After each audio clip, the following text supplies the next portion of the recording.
Bismillahirrahmanirrahim. Assalamualaikum warahmatullahi taala wabarakatuh. Alhamdulillah wassalatu wassalamu ala sayyidina Rasulillah Sayyidina Muhammad ibn Abdullah wa ala alihi wa sahbihi wa mawalah wa la hawla wa la quwwata illa billah. Ashhadu an la ilaha illallah wahdahu la syarika lah wa ashhadu anna sayyidana wa maulana Muhammadan abduhu wa rasuluhu la nabiyya ba'da. Amma ba'du fa nawayna ta'allum wa ta'lim wal ifadah wal istifadah wal iqamah wal istiqamah wal hath 'ala tamassuki bi kitabillah wa sunnati rasulillah ibtigha'a mardatillahi wa wajhil karim. Allahumma faqihna fid din wa 'allimna ta'wil waj'alna minal ladzina yastami'una al-qawla fayattabi'una ahsanah. Allahumma arina al-haqqa haqqan warzuqna ittiba'ah wa arina al-batila batila warzuqna ijtinabah wa adkhilna bi rahmatika fi ibadikas salihin amin ya rabbal alamin. Ikhwati wa akhwati fillah rahimani wa rahimakumullah. Kalau kita membicarakan tentang taubat, maka tidak bisa kita lepaskan dari definisi. Etikanya, kalau kita hendak membahas satu hal, kita harus wajib mengetahui definisi dari apa yang akan menjadi topik pembahasan itu. Makanya di dalam kaidah ilmu fikih dikatakan al-hukmu ala syai'in far'un an tasawwurih. Kita tidak bisa menghukumi sesuatu itu sebagai baik atau buruk, halal atau haram, boleh atau tidak sebelum kita bisa mendefinisikan sesuatu itu dengan benar. Taubat bimakna ar-ruju' amma kana madhmuman fi syar'i ila ma kana mahmudan fi syar'i. Taubat menurut al-Imam Abdul Wahhab Asy'arani adalah kembalinya kita dari satu keadaan yang tercela oleh syariat kepada keadaan yang terpuji oleh syariat. Jadi baik dan buruk, terpuji dan tercela itu barometer ukurnya bukan akal. Barometer ukurnya bukan omongan orang, tapi syariat Islam. Nah, setelah kita mengetahui definisi taubat ini, maka kita mengetahui hukumnya. Al-Imam An-Nawawi radhiyallahu taala anhu menegaskan bahwasannya taubat itu hukumnya wajib bil kitab wa sunnah wa ijma'il ummah. Quran mengatakan wajib taubat, sunnah mengatakan wajib taubat, ijma' konsensus ulama wajib taubat. Jadi taubat itu bukan barang remeh, saudaraku. Yang wajib kita lakukan itu bukan cuma sholat, puasa, zakat, haji. Ternyata taubat itu sesuatu yang wajib. Nah, Imam Abdul Wahhab Asy'arani membantu dan membimbing kita untuk bertobat kepada Allah Subhanahu wa taala melalui level-levelnya. Dan Al-Imam An-Nawawi radhiyallahu taala anhu membantu kita untuk bertobat kepada Allah dengan menjelaskan syarat-syaratnya. Berarti dua hal ini menjadi topik pembahasan kita. Syarat agar tobat itu diterima dan level dari tobat itu. Karena terkadang ada orang menyangka dirinya sudah bertobat padahal belum. Sama seperti orang menyangka dirinya sudah sholat padahal belum. Ada juga yang menyangka bahwasanya tobat itu hanya cukup memenuhi syarat-syaratnya, tapi tidak melihat kepada makna yang lebih dalam, yaitu tingkatan daripada taubat tersebut. Nah, Imam An-Nawawi radhiyallahu taala anhu mengatakan kepada kita, apabila dosa kita berkaitan dengan Allah saja, tidak berkaitan dengan manusia, maka ada 3 syaratnya. Yang pertama al-iqla'. Kita berlepas diri dari dosa tersebut, tidak melakukannya sama sekali. Yang kedua an-nadam, menyesal. Jadi kita merasa menyesal apabila teringat dosa yang kita buat. Sederhananya, kalau kita ingat dosa masa lalu terus kita masih merasa senang, nah berarti dosanya belum diampuni itu. Meskipun antum istighfar 100 kali sehari, bukan artinya lantas antum harus tinggalkan istighfar. Karena zikir meskipun dalam keadaan ghaflah itu masih lebih bagus daripada gak berzikir sama sekali. Antum dalam keadaan apapun istighfar itu masih lebih bagus daripada tidak sama sekali, meskipun hendaknya hati itu juga harus hadir. Yang ketiga, al-azmu ala alla yauda ilaihi. Betul-betul berniat jangan sampai kembali melakukan perbuatan tersebut. Kalau salah satu dari 3 syarat ini gak terpenuhi, otomatis tobatnya gak diterima. Misal, ada orang nyesel tapi masih bikin, gak diterima. Ada orang sudah tidak pernah bikin, nyesal, tapi nggak janji kalau di masa depan dia nggak akan bikin lagi, dia nggak mau janji, itu juga nggak diterima. Ada orang nyesel, janji nggak bikin, tapi bikin, itu juga tidak diterima. Kemudian Al-Imam An-Nawawi radhiyallahu taala anhu menjelaskan perihal syarat yang keempat apabila ada kaitannya dengan manusia. Kalau misalkan ada kaitannya dengan uang, maka wajib istibra. Apa itu istibra? Kita bayar, kita tunaikan.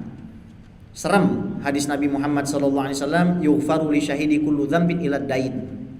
Kata Nabi nggak sembarangan ya. Orang mati syahid, dosanya semua diampuni kecuali utangnya.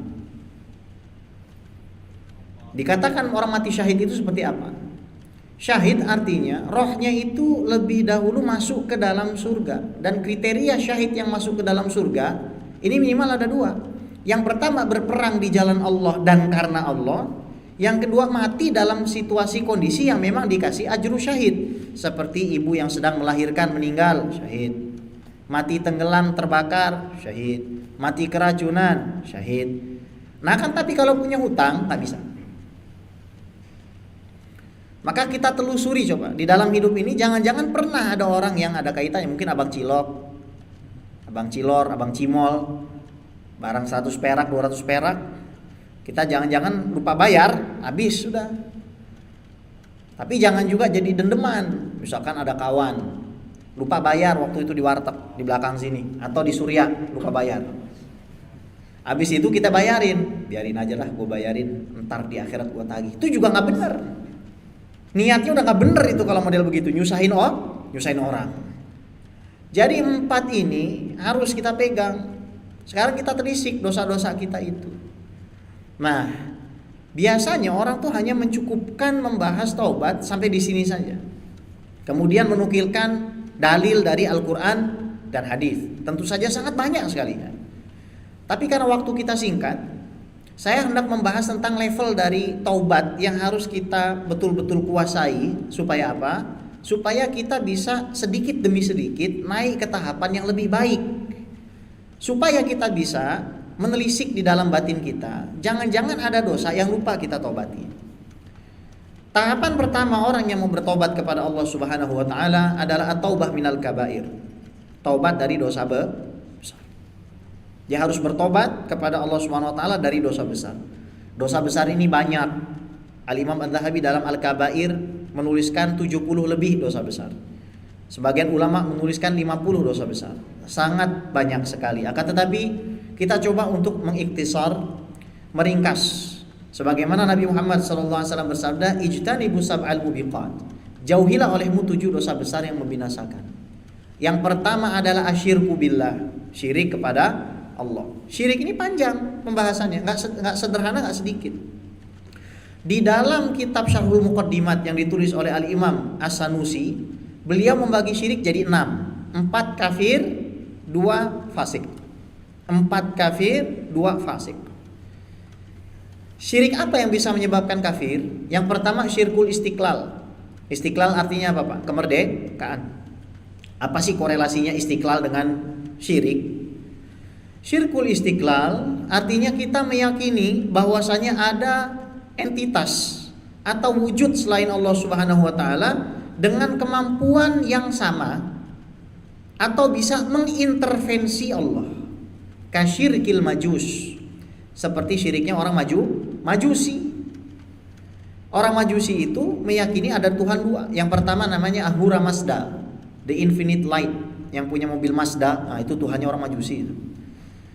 Nggak, saya bercanda ya. Mobil saya dulu Mazda juga, ya.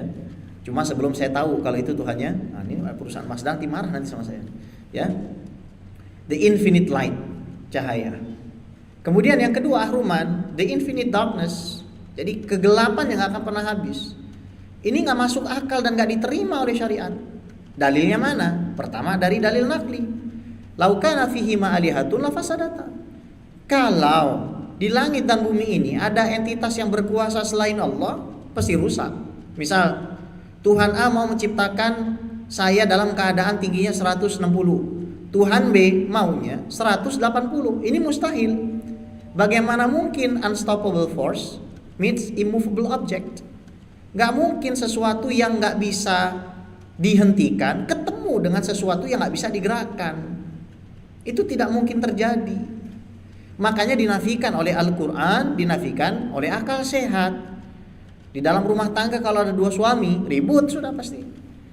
Bagaimana kalau misalkan ada dua istri? Nah, itu lain lagi sebenarnya. Ya, pembahasan poligami nanti itu. Ya. Tapi ini dikafirkan. Kenapa? Karena meyakini ternyata ada entitas lain, dan begitulah orang kafir Quraisy juga sempat terkena pemikiran yang demikian. Kemudian yang kedua, syirkut tab'id, syirik yang kaitannya dengan susunan karena menganggap Allah itu tersusun. Menganggap Allah tersusun dari Tuhan-Tuhan. 1 sama dengan 4, 1 sama dengan 5, atau 1 sama dengan 1 juta. Karena ada agama yang punya Tuhan 1 juta. Mau minum air, nyembah Tuhan air. Mau makan, nyembah Tuhan. Kita ribet banget ya. Kita cukup Allahumma barik lana, sudah selesai, Tuhan kita satu, Allah Subhanahu wa taala.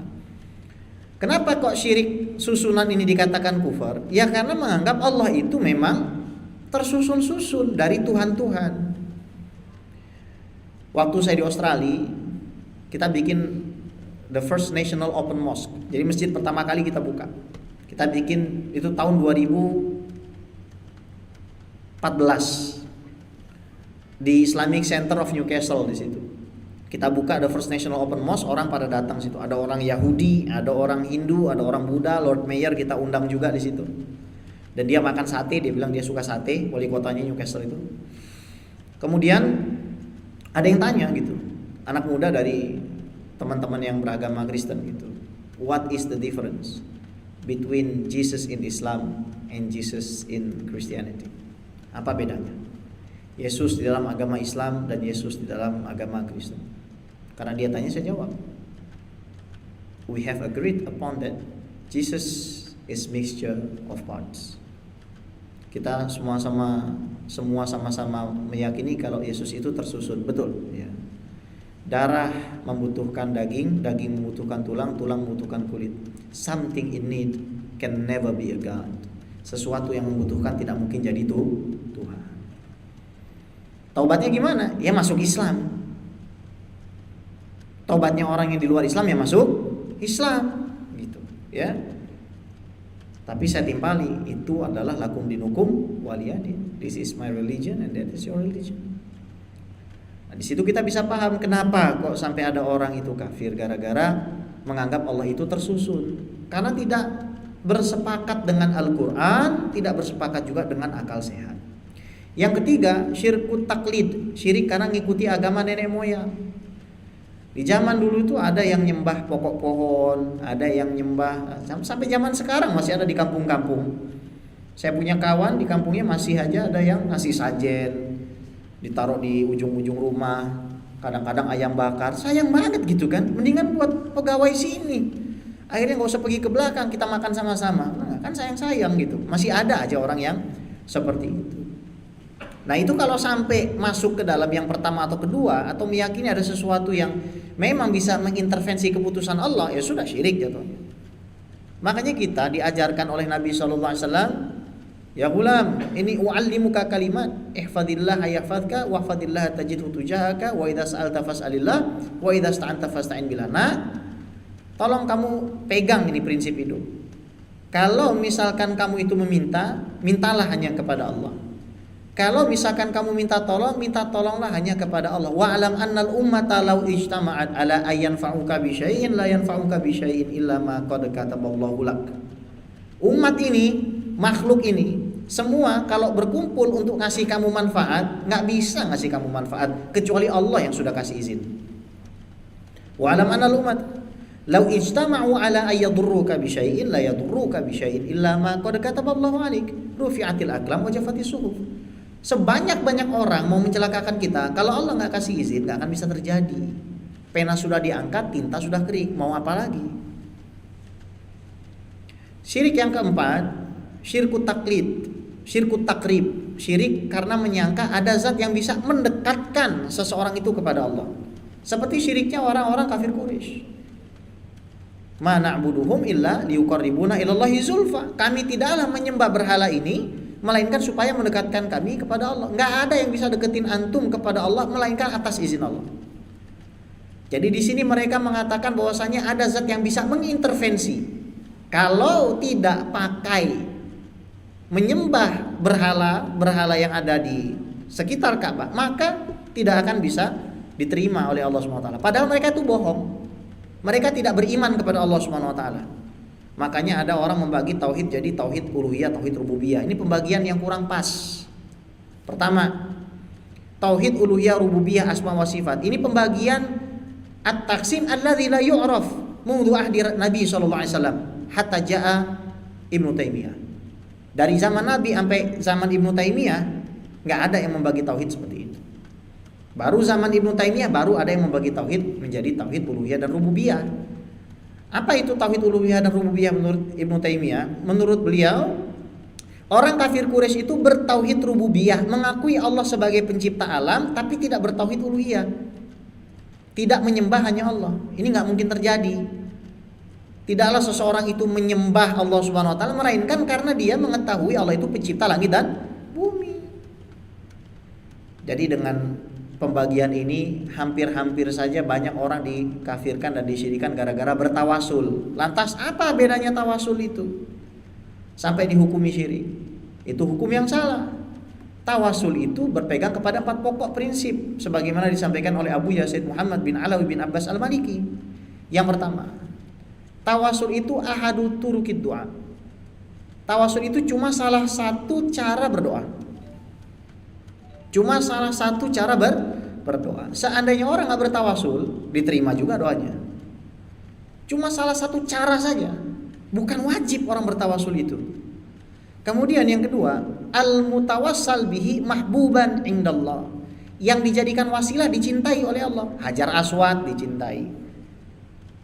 Kemudian Nabi Muhammad SAW dicintai. Banyak hadis-hadis sahih di mana para sahabat itu bertabarruk dengan athar nabawiyah. Contohnya apa? Rambut Nabi ketika lagi tahallul dikumpulin, ludah Nabi yang ditadahin, keringat Nabi yang dibotolin. Anu pernah nadahin ludah istri, Pak? Pernah botolin keringat istri? Bagaimana baunya? Ya, coba bayangin. Ya, artinya memang ada syariat itu memberikan porsi kalau kita mau bertawasul. Nggak ada masalah itu. Nggak mungkin ada orang tawasul sama Fir'aun, itu nggak mungkin. Ya. Tawasul sama Haman, tawasul sama Korun, nggak mungkin. Tawasul pasti kepada orang dan benda yang dicintai Allah. Kemudian yang ketiga, barang siapa meyakini yang dijadikan perantara tawasul bisa mengintervensi keputusan Allah, faqad asyraka, sudah syirik. Nah itu baru benar. Kalau mau memvonis syirik, vonis orang yang begitu, yang dia mengatakan kalau saya nggak ziarah ke makam Habib Fulan, tanpa Habib Fulan mutlak, lihat, mutlak saya tidak mungkin bisa melakukan ini. Nah, sudah.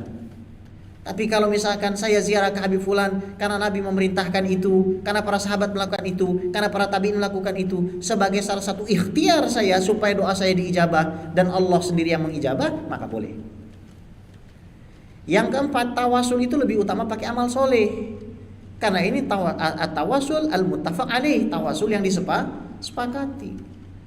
Logikanya kalau tawasul dengan amal soleh saja diperbolehkan, maka tawasul dengan orang soleh juga mestinya diperbolehkan. Karena amal soleh itu tidaklah terjadi melainkan karena ada orang soleh. Sumber lebih utama dari perilaku. Kalau perilakunya saja bisa dijadikan wasilah, bagaimana sumbernya? Tentu saja bisa dijadikan wasilah. Jangan sampai kita terjangkit 4 syirik ini. 2 syirik yang lain, ada yang namanya syirkul asbab. Syirik karena menganggap ada sebab musabab yang di luar daripada kekuasaan Allah Subhanahu wa taala. Ini hukumnya dirinci jadi 2. Kalau meyakini bahwasannya memang sebab itu mutlak, ya sudah mesti kafir. Sebab selain Allah ada. Misalkan gini, kalau saya nggak makan, saya pasti mati kelaparan meskipun ada Allah. Sudah kafir sudah. Kalau dia mengatakan, kalau nggak makan sekarang bakalan kelaparan, ya nggak kafir. Itu kan keadaan kita semua. Dikit-dikit buka aplikasi, langsung order, gitu kan? Apakah gara-gara antum kalau lapar gelar sajadah, apa buka aplikasi ojek online? Apa gelar sajadah dulu? Sementara Nabi mengatakan la sholat bi hadrati ta'am, tidak ada sholat kalau makanan itu terhidang dan kamu lapar. Artinya diperbolehkan kita itu, tapi tetap harus meyakini Allah sebagai pemberi segalanya. Kemudian yang terakhir, syirik yang berkaitan dengan tujuan. Kita harus punya tujuan mutlak kepada Allah Subhanahu wa taala dan tidak punya tujuan yang lain. Ini kalau kita mau mentaubati dosa syirik. Saya disuruh ceramah sampai jam 2 siang. Jadi nanti ceramahnya masih lama ini sampai jam 2 siang ya. Ini masalah taubat ini bukan masalah ringan. Ini masalah yang membutuhkan tahqiq, membutuhkan penelitian, bukan semata-mata ayo kita bertobat kepada Allah. Apa yang mau ditobati sekarang? Kalau sementara kita sendiri belum paham, banyak hal yang harus kita tobati.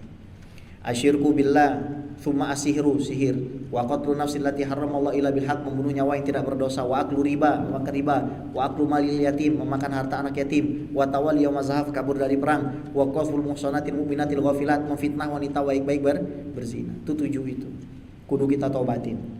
Jangan sampai kita punya pikiran bahwasanya kita bisa selamat dari dosa, kita bisa selamat dari murka Allah Subhanahu wa taala. Maka kita harus cari itu, apa saja sih dosa-dosa besar, pernah nggak ya saya bikin? Kalau pernah, tobat. Kembalinya ke syarat tadi. Baik, yang kedua, at-taubah minal kabair, tobat dari dosa kecil. Dosa kecil itu apa sih? Dosa kecil adalah dosa yang dilakukan di luar dari dosa besar. Misal manggil teman, halo gendut. Nah itu jangan dikira nggak ada urusannya itu. Kita nggak tahu dalam hati dia, halo cungkring, halo jelek. Kita nggak tahu hati orang. Makanya kata Nabi SAW ketika ditanya ayul muslimina afdalu, dari semua orang Islam yang mana yang paling utama? Apakah yang pakai sorban, yang pakai imamah, apakah yang pakai baju putih? Dari semua orang Islam yang sholat, puasa, zakat, haji, yang mana yang paling utama? Kata Nabi SAW, man salimal muslimuna min lisanihi wa yadihi, orang yang paling sedikit mulut sama tangannya nyakitin orang. Hadad din mabniun ala sukut. Agama kita ini dibangun atas dasar diam, waqillatil kalam, dan sedikit bicara. Jadi antum gak usah khawatir Pak. Kalau misalkan antum gak banyak bicara tuh antum gak usah khawatir. Kalau antum gak membuat orang lain banyak tertawa, itu juga antum tidak perlu khawatir. Yang antum perlu khawatirkan apabila antum setelah antum tertawa itu, antum apakah akan tertawa juga nanti di akhirat atau akan nangis. Makanya Nabi Muhammad SAW itu bersabda kepada Abdullah bin Mas'ud. Nanya Abdullah bin Mas'ud, tolong kasih tahu saya amal yang bisa menyelamatkan saya dari neraka dan memasukkan saya ke surga. Laqad sa'alta an 'azim. Kamu sudah nanya perkara besar. Disebutkan sama Nabi semua rukun iman, kemudian sholat sampai jihad. Tahu ditutup sama Nabi apa? Awala adulluka bimilaki dzalika. Dari semua amal yang keren-keren tadi, kamu mau tahu nggak tali kekangnya? Mau tahu nggak yang bisa ngontrolnya? Apa kata Nabi SAW? Kuffa alaika hadza, jaga kamu punya lidah.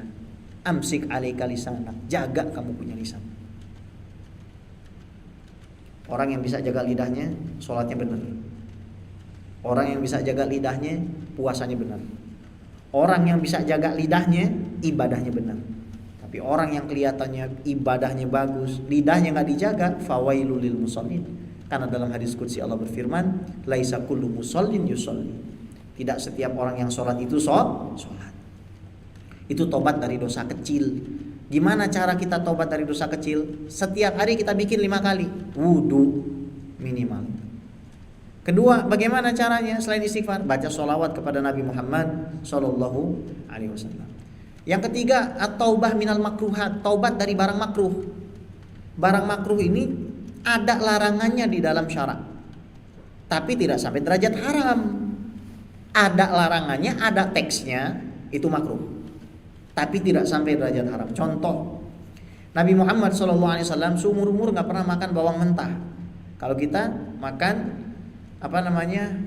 sambal matah, ada bawang mentah. Ayam geprek sambal matah. Wah, langsung terinspirasi nih habis ini, bisa beli sambal matah. Terus Nabi mengatakan, man akala min hadhil baqla fala yaqrabanna masajidana hatta yadhhaba rihu. Kalau ada orang memakan dari bawang bakung, bawang bombay dan lain sebagainya, jangan deketin masjid kami sampai baunya hilang. Ini dikiaskan oleh para ulama, jangan datang ke masjid dalam keadaan bau.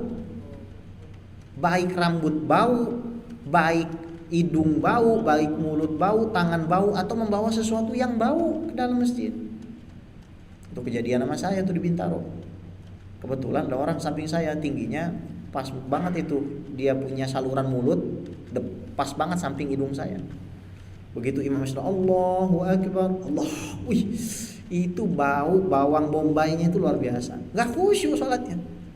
Kira-kira dosa nggak orang gitu? Dosa. Apalagi kalau misalkan kita pakai motor, hujanan. Tahu kan baunya keringat campur air hujan bagaimana? Itu nggak bisa nandingin itu jarak 10 meter aja orang udah paham. Nyang baunya itu. Makanya kita yang pakai motor bawa baju lain, taruh di bawah. Kalau misalkan kita mau sholat, pakai baju yang baru itu. Justru disitulah Allah Subhanahu Wa Taala akan melihat, oh rupanya orang ini serius beribadah, bukan sekedar menggugurkan kewajiban. Kemudian yang keempat, taubat dari khilaful aula. Apa itu khilaful aula?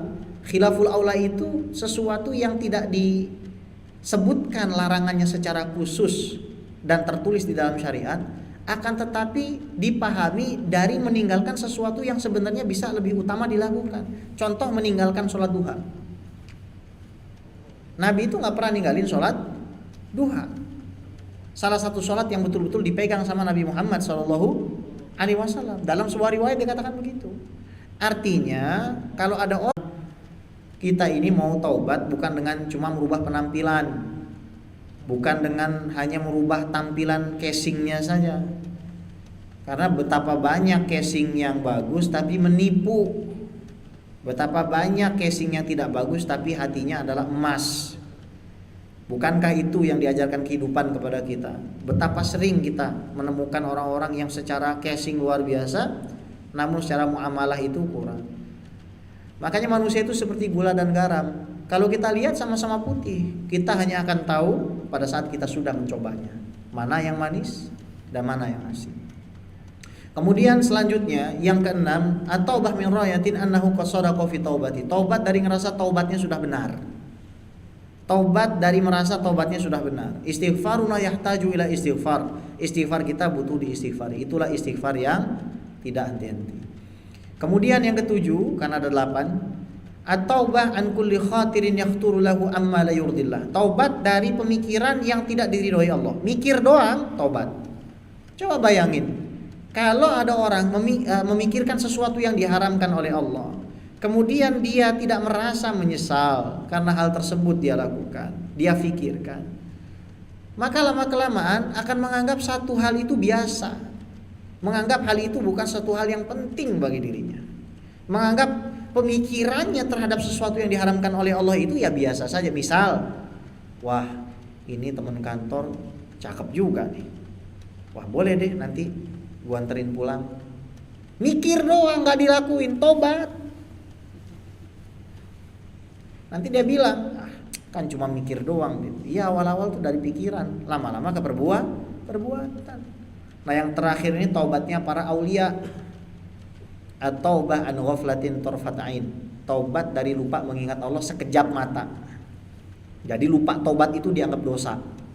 Nah kalau kita sudah paham taubat dari dosa besar, taubat dari dosa kecil, taubat dari hal yang makruh, taubat dari khilaful aula, taubat dari merasa sudah dekat dengan Allah, taubat dari merasa taubatnya sudah diterima, taubat dari pemikiran yang gak benar, taubat dari lupa bertaubat kepada Allah Subhanahu wa taala.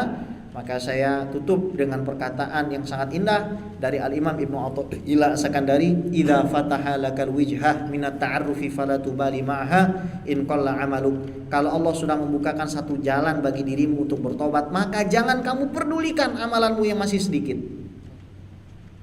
Fa innahu ma fataha laka illa wa huwa yuridu ay yata'arraf ilaika. Karena Allah tidak membukakan pintu perkenalan itu. Kita datang ke masjid, kita datang ke para habaib, kita datang kepada para ulama, melainkan karena Allah ingin memperkenalkan dirinya kepadamu. Alam ta'lam anna ta'arufa huwa muriduhu 'alaika wal a'mal anta muhdiha ilaihi fa aina ma tahdi mimma huwa muriduhu 'alaika. Amalmu yang jelek itu adalah hadiahmu kepada Allah. Sementara taubatmu, ta'arufnya Allah kepada dirimu, itu adalah hadiah Allah kepada dirimu. Maka di mana letak perbandingannya? Kenapa masih mikirin antum saya dulu begini, saya dulu begitu. Udah, fafirru ilallah. Meskipun antum bikin dosa 1000 kali, kata Al-Habib Umar bin Hafiz, meskipun antum bikin dosa 1000 kali, tobat kepada Allah. Maka Nabi mengajarkan kita doa, ya Rabb, wahai Tuhan, maghfiratuka awsa' min kulli dzambi wa rahmatuka arja min kulli amali. Ya Rabb, sesungguhnya ampunanmu lebih luas dari dosaku dan kasih sayangmu lebih aku harapkan dari perbuatanku. Mudah-mudahan menjadi ilmu yang bermanfaat. Astagfirullahaladzim. Assalamualaikum warahmatullahi taala wabarakatuh. Mungkin ada pertanyaan ya, silakan. Baik Ustaz, bacain pertanyaan dari YouTube dari Amin Syarifudin. Assalamualaikum Ustaz, mau bertanya bagaimana cara mengingatkan seseorang yang telah lama berhutang kepada kita dan belum dibayarkan, sedangkan kita merasa tidak enak jika harus curhat ya, ini curhat ya. Baik. Ya Allah, iya, sebenarnya cara terbaik itu adalah memaafkan. Biasanya amalan wajib itu di atas sunnah, tapi ada amalan sunnah di atas wajib. Bayar hutang hukumnya memaafkan hukumnya fi hadza sunnah fawqal wajib. Antum bikin yang sunnah, pahalanya dapat di atas yang wajib. Udah, maafin aja. Nanti di akhirat kan diganti. Baliknya kepada iman. Baliknya kepada iman. Apa mau antum datengin rumahnya, pakai debt collector, bawa parang, panggil orang Ambon? Gak bisa kalau gitu. Ya. Jadi ketika kita minjemin orang uang dari awal, siap-siaplah untuk kehilangan uang itu. Kita harus punya prinsip begitu. Kalau emang kita nggak sanggup pinjemin, ya udah bilang aja nggak sanggup. Jangan bergaya kaya. Wah, saya kaya nih, saya pinjemin orang. Habis itu disebut-sebut lagi, itu dia gue yang pinjemin tuh. Buat apa coba? Nggak dapat apa-apa. Kalau nggak sanggup ya udah. Bagus lagi dikasih, diberikan sesuai kemampuan. Dia pinjam 100 juta, kita cuma punya 1 juta untuk dikasih, kasih aja. Jangan juga yang minjem songong, sedikitan, songong banget. Dari pinjemin masih aja begitu. Tapi emang ada orang begitu. Nah kadang-kadang yang minjem itu lebih galak daripada yang dipinjemin. Ketemu dah, ketus gitu, ya kan? Pasang status parang, golok, ya, biar takut dimintain. Nah ini juga nggak bagus ya. Jangan keluar dalil. Biasanya kalau orang utang, nanti yang utang ini kalau udah mau mepet-mepet keluar dalil. Apa? Wa anta'fu aqrabu littaqwa. Engkau maafkan maka lebih dekat kepada takwa. Kemana ayat itu ketika kau pinjam? Ya, kemana ayat Quran yang lain ketika kau pinjam? Kan begitu. Makanya kata para ulama, jangan kita itu sampai berhutang. Kembalinya kepada qanaah sikap kita.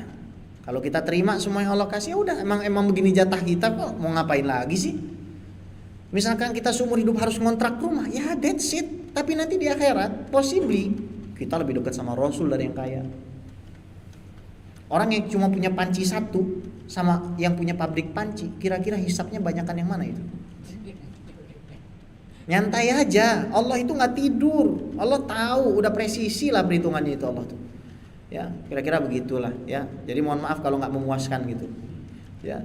Lanjut Ustaz. Ya. Pertanyaan dari Evi Yuwana. Apakah mengidolakan sesuatu secara berlebihan itu merupakan perbuatan syirik? Mengidolakan enggak. Kata Nabi, la tatruni kama ataratin nasara Isa bin Maryam. Jangan kamu melebih-lebihkan saya, mengelulukan saya seperti orang Nasrani menuhankan Isa. Jadi boleh mengelulukan Nabi Muhammad SAW, yang penting jangan sampai menuhan. Tapi yang kita lulukan ini harus jelas ya. Kalau Nabi wajar. Ini kadang kita mengelulukan suami orang sama istri orang, ini bahaya ini. Boleh nggak? Bukan syirik, dosa itu ya.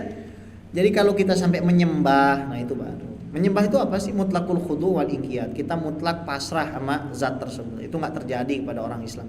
Baik, ada lagi? Dari Dedi Rozaki, ya. Hukumnya syirik atau tidak kalau kita menanyakan barang yang hilang kepada kiai yang katanya bisa bantu cari benda yang hilang? Kiainya bilang dia meminta dengan berdoa kepada Allah SWT, bukan jin. Ya, boleh. Karena memang segala sesuatu yang dikembalikan kepada Allah Subhanahu wa taala, bukan dikembalikan kepada syarat. Ya sudah, biasa gini. Oh, sebentar. Ini yang ngambil orang dekat. Ya iyalah, kalau nggak dekat nggak mungkin ngambil. Yang ngambil orang dekat, ya kan? Apalagi kalau udah disuruh, udah mandi kembang, apa segala macam. Udah jangan bikin begitu. Kalau emang udah hilang, udah emang bukan rezeki kita. Cuman kalau hanya berdoa saja ya boleh, ya. Baik. Ada lagi, Mas? Saya Slim. Oh ya, Masya Allah. Juga ini sekali lagi menanyakan kepenasaran orang. Ya. Ada sebuah kisah yang sangat masyhur, yaitu kisah seorang yang pernah membunuh 99 orang dan kemudian dilengkapi 100 orang. Ada perasaan dari orang yang ingin bertanya ini, sebenarnya hikmah apa yang kita bisa ambil dari kisah orang terdahulu itu? Baik.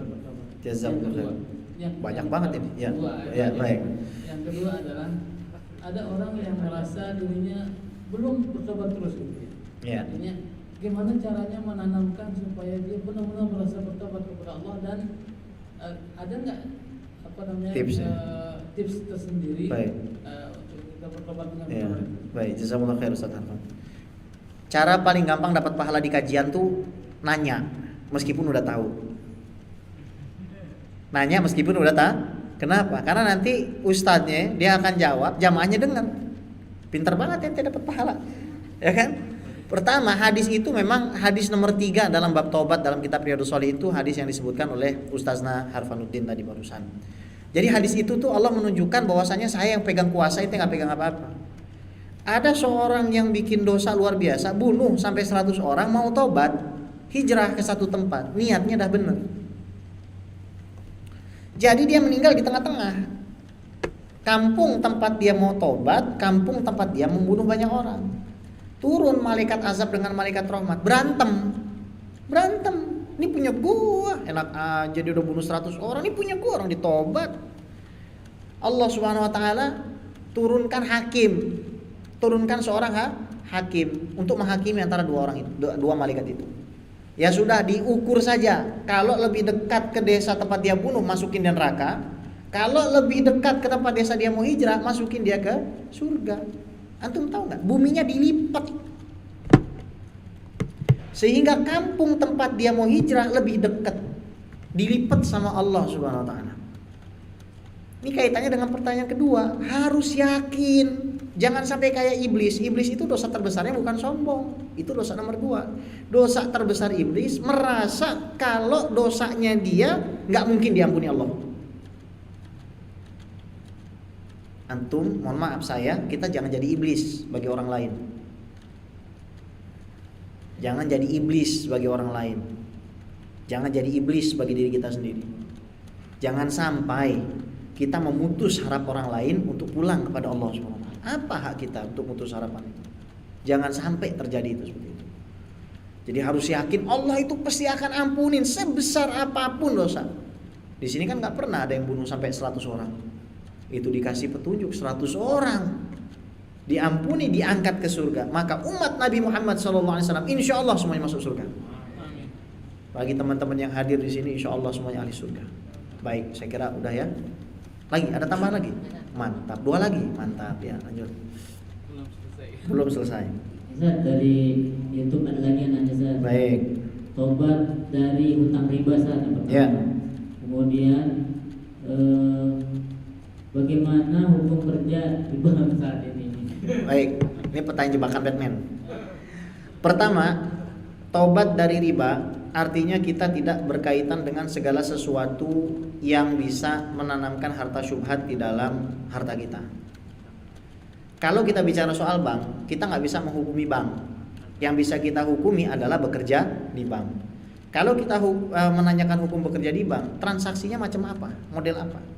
Sementara para ulama itu mengatakan khilaf, apakah bunga bank itu termasuk riba atau bukan. Nah, tapi ditahqiq oleh para ulama, kalau kita menabung, misalkan kita bertransaksi di bank untuk menabung, dan kita niatkan untuk menyimpan uang kita bukan untuk mendapatkan bunga, maka tidak dikategorikan sebagai orang yang memakan riba.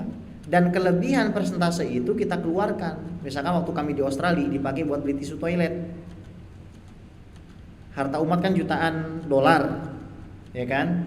Sampai berapa juta dolar gitu kan, otomatis ada bunganya. Bunganya dipakai tisu toilet masjid, misalkan.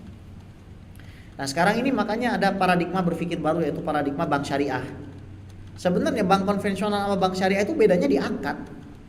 Kalau kita tahu cara ngakalin akad, maka insya Allah kita juga akan bisa lebih selamat. Nah, mayoritas ulama juga terutama di Al-Azhar mengatakan bahwa di bank konvensional itu akad yang ada kaitannya dengan riba mungkin hanya 20% saja. Berarti 80%-nya otomatis tidak. Nah, akhirnya lari lagi ke dalam pembahasan muamalah dengan al-amwal al-makhlutah itu bagaimana? Bermuamalah dengan orang atau institusi yang hartanya tercampur. Hartanya tercampur antara barang halal dengan barang haram misalnya. Nah, di sini khilaf. Kata mayoritas ulama sah muamalahnya. Itu mabniun ala taisir, karena memudahkan. Sekarang begini deh. Ada nggak harta yang terlepas dari sirkulasi keuangan di bank? Nggak ada. Sirkulasi keuangan semua itu larinya di bank. Uang itu lari ke sana kemari dari Sabang sampai Merauke lewat mana? Lewat bank. Itu bisa kita katakan umumul balwa, sesuatu yang memang sudah umum, sudah hampir nggak bisa lagi dirubah. Nah, di sini kita juga harus paham bahwasanya ada hal-hal yang bisa kita lakukan secara pribadi, jangan terapkan bagi orang lain. Misal, ini kadang ada ustadz bilang, jangan kamu kerja di bank, keluar kamu kerja dari bank. Dia nyeramahin satpamnya. Ada urusan apa satpam? Ya kan? Dia nyeramahin OB-nya. Dia nyeramahin tellernya. Dia nggak nyeramahin bosnya. Habis itu dia diundang, amplopnya diterima sama, ya Allah. Rekening donasinya juga sama. Bank konvensional juga. Jadi unik ya, ada orang-orang unik seperti itu. Maka silakan rujuk fatwa lembaga resmi negara Mesir, lembaga fatwa resmi negara Mesir yang namanya Darul Ifta Al-Misriyah, perihal masalah bank dan bertransaksi dengan bank. Jadi harus kita bedakan. Misalkan akad yang mana, bukan bekerja di bank saja, akad yang mana gitu kan. Jadi nggak bisa gitu kita menghukumi satu institusi karena yang menjadi maudhu ataupun objek hukum itu adalah perbuatan. Sementara bank itu isinya banyak perbuatan. Dan sebagaimana sudah sampaikan, 80% akad di bank itu, bank konvensional itu insya Allah halal. Sementara 20%-nya itu antara syubhat dengan haram, larinya kepada al-amwal al-makhlutah tadi itu. Tapi kalau mau mengambil pendapat yang hati-hati, ya silakan. Seperti pendapat Imam Al-Ghazali mengatakan bahwasanya memang tidak diperkenankan. Allahu ta'ala a'lam wa ahkam. Baik, udah jempol ya, dapat isyarat, udah dapat jempol. Baik, kita baca suratul Fatihah. Kita peruntukkan untuk setiap orang yang mewakafkan hartanya di masjid ini, pengurus masjidnya, orang yang pernah sholat di sini, orang yang pernah zikir di sini, orang yang pernah berbuat baik di sini, pernah baca Quran di sini, ta'lim di sini. Semoga Allah SWT angkat dosa-dosa kita, angkat kesedihan kita, angkat semua kesulitan kita, dan Allah jadikan kita orang yang mati dalam keadaan husnul khatimah. Kita berkumpul bersama Sayyidil Wujud Sayyidina Muhammad sallallahu alaihi wasallam ala hadhihi wa kulli niyatin shalah ila hadratin Nabi Muhammad sallallahu alaihi wasallam bismillahil Fatihah. A'udzu billahi minasyaitonir rajim. Bismillahirrahmanirrahim. Alhamdulillahirabbil alamin arrahmanir rahim maliki yaumiddin. Iyyaka na'budu wa iyyaka nasta'in ihdinas siratal mustaqim. Shiratal ladzina an'amta 'alaihim ghairil maghdubi 'alaihim waladdallin.